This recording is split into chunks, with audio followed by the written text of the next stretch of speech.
সারা বছরের পড়াশোনার মূল্যায়ন করা হয় পরীক্ষা নেওয়ার মাধ্যমে।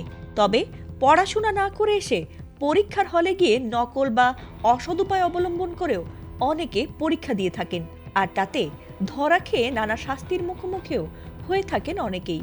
তবে অনেকেই ভাবেন, ইস, যদি বই খুলেই পরীক্ষা দেওয়া যেত। এমন অদ্ভুত আবদার বোধহয় কল্পনাতে শিশুরাই করে থাকে।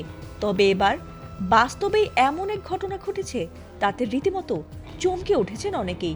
এবার শিক্ষকের সামনেই বই খুলে পরীক্ষা দিয়েছেন গোটা হলের শিক্ষার্থীরা, আর সেই ভিডিও এবার ভাইরাল হয়েছে সামাজিক মাধ্যমগুলোতে। অনেকেই ভাবতে পারেন, এও কি সম্ভব? ঠিক তাই, এমন ঘটনাই এবার ঘটেছে কুমিল্লার সদরের দক্ষিণ উপজেলায় একটি কামিল মাদ্রাসায়। সেখানে ফাজিল পরীক্ষায় শিক্ষকের উপস্থিতিতেই প্রকাশ্যে বই ও খাতা খুলে পরীক্ষা দেওয়ার একটি ভিডিও সামাজিক যোগাযোগ মাধ্যমে ভাইরাল হয়েছে।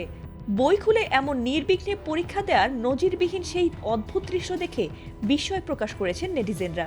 ভাইরাল হওয়া সেই 2 মিনিট 27 সেকেন্ডের ভিডিওতে দেখা গেছে পরীক্ষার হলে প্রায় প্রত্যেক শিক্ষার্থীর টেবিলের ওপর বই রাখা, আর তারা প্রকাশ্যেই নির্বিঘ্নে বই খুলে প্রশ্নের উত্তর লিখছেন।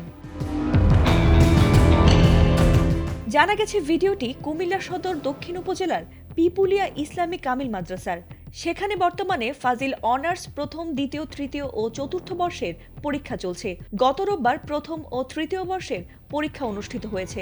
ওই পরীক্ষায় 44 জন শিক্ষার্থী অংশ নিয়েছিলেন, যাদের সবাই ওই মাদ্রাসার শিক্ষার্থী বলেই জানা গেছে।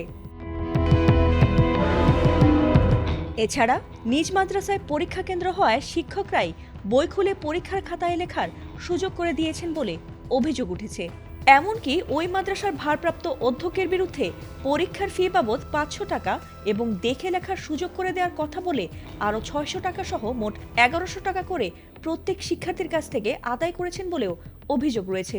এ নিয়ে সামাজিক মাধ্যমে তোলপাড় শুরু হলে বিষয়টি তদন্ত করে জড়িতদের বিরুদ্ধে আইনগত ব্যবস্থা নেওয়া হবে বলে জানিয়েছেন উপজেলার শিক্ষা কর্মকর্তা ও ইউনো। ফাতিমা সুলতানা, এটিএন বাংলা।